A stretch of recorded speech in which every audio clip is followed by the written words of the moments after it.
theme music. The 5 vehicles screaming toward each other at impossible speeds. If you just heard that combination sequence play in your head, you already know exactly what we're doing today. Here's the thing most people never realized about Combattler V. The robot wasn't actually the main character. The people were, and that one creative decision changed giant robot anime forever. Let's get into it.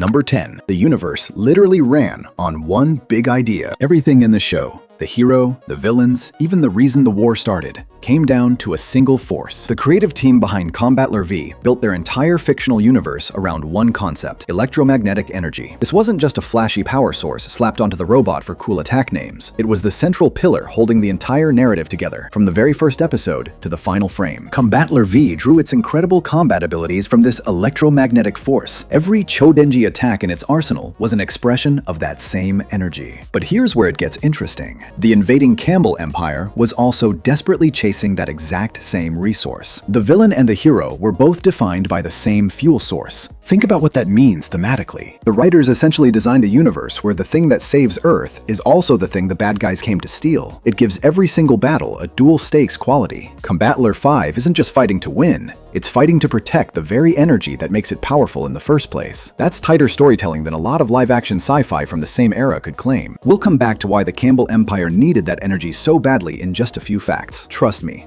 their reason is more complicated than conquest.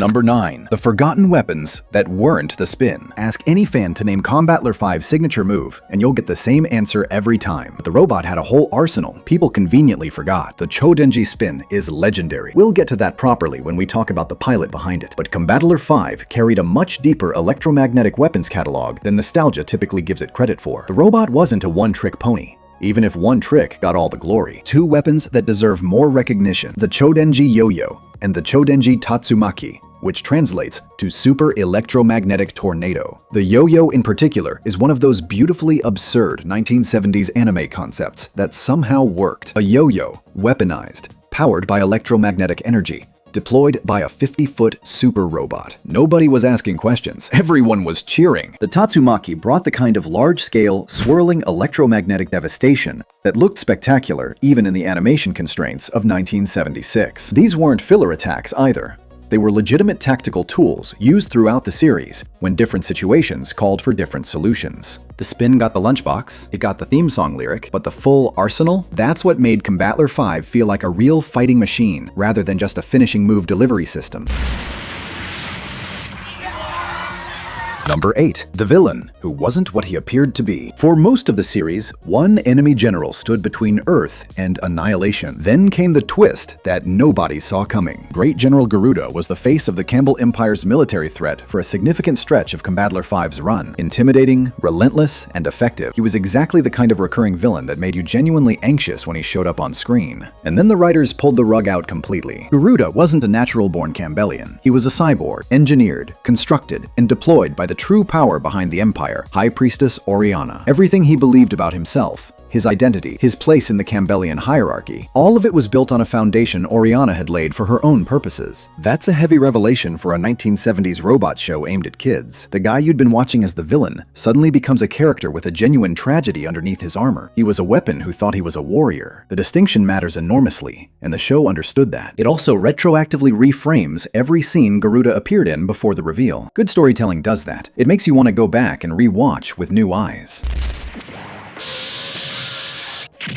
Number 7. The bad guys had a reason that made uncomfortable sense. The Campbell Empire wasn't evil for the sake of being evil. Their motivation was something far more unsettling: desperation. Empress Genera and her commanders weren't conquering Earth because it was Tuesday and conquest sounded fun. The Campbell Empire was fighting for survival. Their home planet was dying, and Earth's abundant electromagnetic energy represented their only viable path to salvation. General Garuda, High Priestess Oriana, the entire military apparatus, all of it was ultimately in service of a civilization trying not to go extinct. That context doesn't make their invasion acceptable, obviously, but it does make them dimensional in a way that most 1970s animated antagonists simply weren't. This was relatively sophisticated writing for a Saturday morning robot show. The audience was mostly kids who wanted to see the big robot punch things, and the writers still found a way to inject moral complexity into the antagonists without ever letting them off the hook for what they were doing. It also creates a quiet, uncomfortable question the show dangles in front of you. What would you you do if your world was dying and another planet had what you needed? The show doesn't answer it, it just makes you think about it. That's the mark of good science fiction, regardless of the era.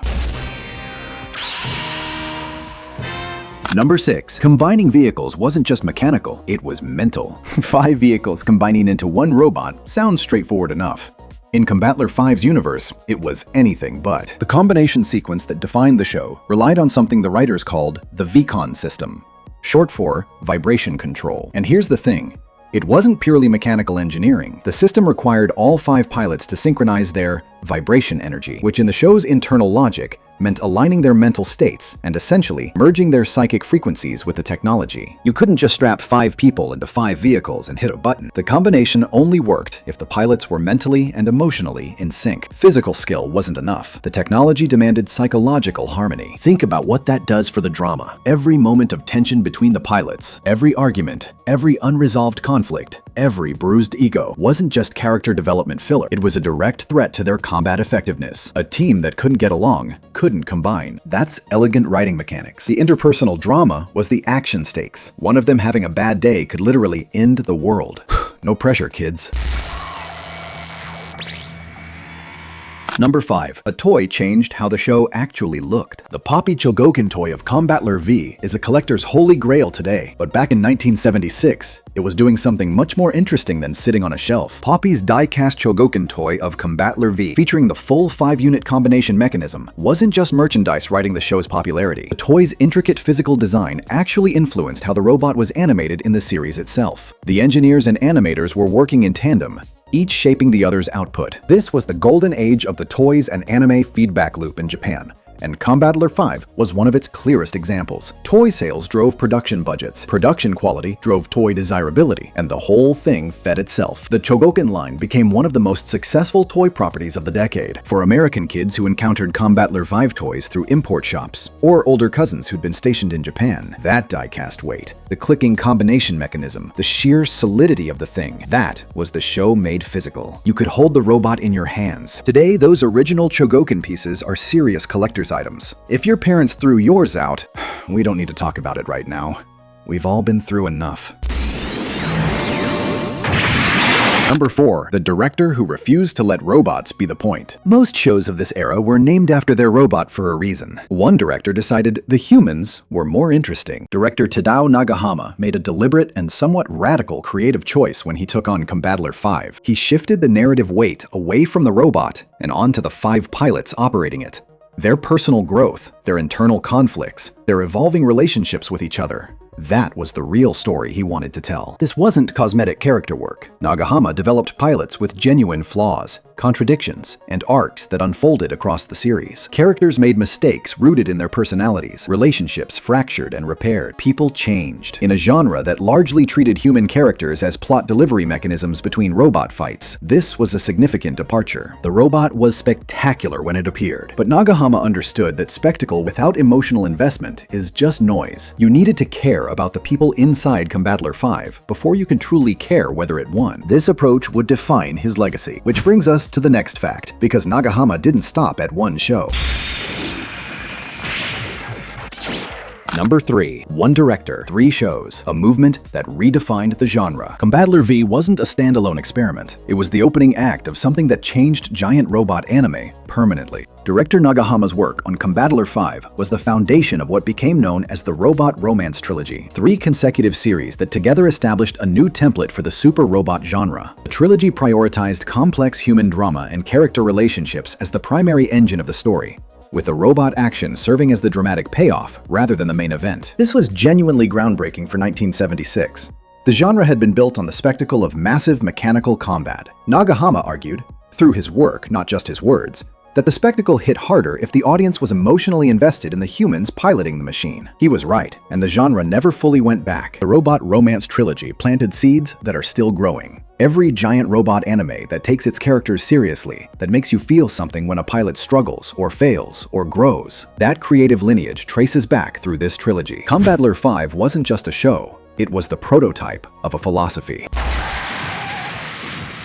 Number 2. The woman who held 5 hotheads together. In a cockpit full of pilots prone to charging headfirst into danger, one person kept the whole operation from imploding. Chisuru, pilot of the Battle Marine and the only female member of the Combattler V team, was a genuinely iconic character for reasons that had nothing to do with action sequences. In a team dynamic that leaned heavily toward hot-blooded impulsiveness, Chisuru was the voice of reason, the emotional intelligence that the mission couldn't function without. Her dedication and compassion weren't portrayed as weaknesses in a fighter, they were framed as essential combat assets, because this was a team whose combination mechanism literally required psychological synchronization. Remember Fact 6? The VCon system needed mental harmony. Without Chisuru doing the emotional labor of keeping 4 strong-willed pilots from tearing each other apart, the combination fails. The robot never forms. Earth loses. She wasn't a supporting character who happened to pilot one of the 5 vehicles. She was the social architecture that made Combattler V possible. The show understood her importance deeply, and fans responded by making her one of the most beloved characters in the entire franchise's history. That's a quietly revolutionary character design for 1976. She didn't need to be the loudest pilot in the cockpit, she just needed to be the indispensable one, and she was.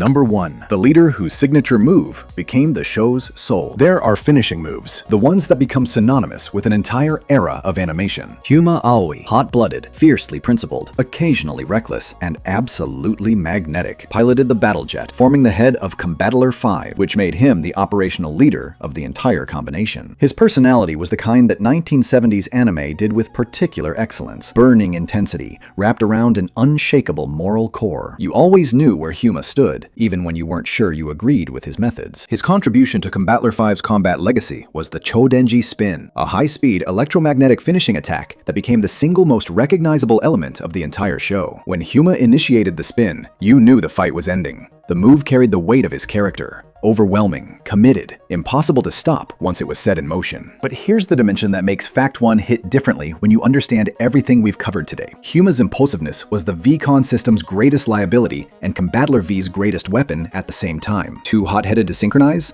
The robot can't form. Hot-headed enough to pour everything into the Chodenji Spin with no hesitation? Unstoppable. Same trait that made him difficult also made him extraordinary. Director Nagahama built a hero whose primary flaw and primary strength were the same quality expressed differently. That's sophisticated character architecture dressed up in a giant robot costume. And it's exactly why Combattler V deserved better Western recognition than it ever received. Bonus fact, the final boss the whole series was building toward. After Garuda's devastating reveal, most shows would have coasted to the finish line. Combattler V had one more card to play. With the tragic, identity-shattering defeat of Great General Garuda behind them, the Combattler V team wasn't done.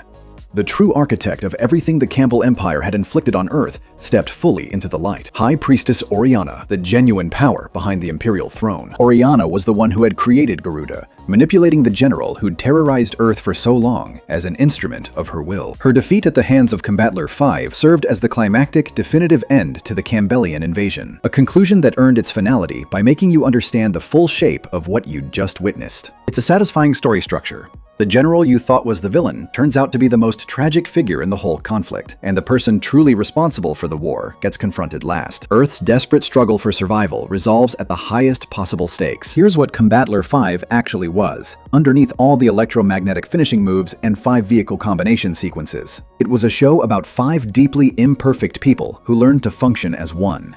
And the entire robot mythology was a delivery system for that human story. A director who refused to let spectacle substitute for substance. A female pilot who was quietly irreplaceable. A villain with a tragic secret. A final boss hiding behind everything. This was 1976 Japanese animation. It had no reason to be this thoughtful, and it was anyway. So tell me down in the comments, which one of these caught you off guard? Is it that the whole combination system was essentially a psychic synchronization test? Is it that the man you watched as the villain for half the series turned out to be a manufactured weapon? Or is it that one director's creative philosophy, put the humans first, quietly became the blueprint for decades of anime that followed? Until the next one, keep the Chodenji Spin ready. You never know when you're going to need it.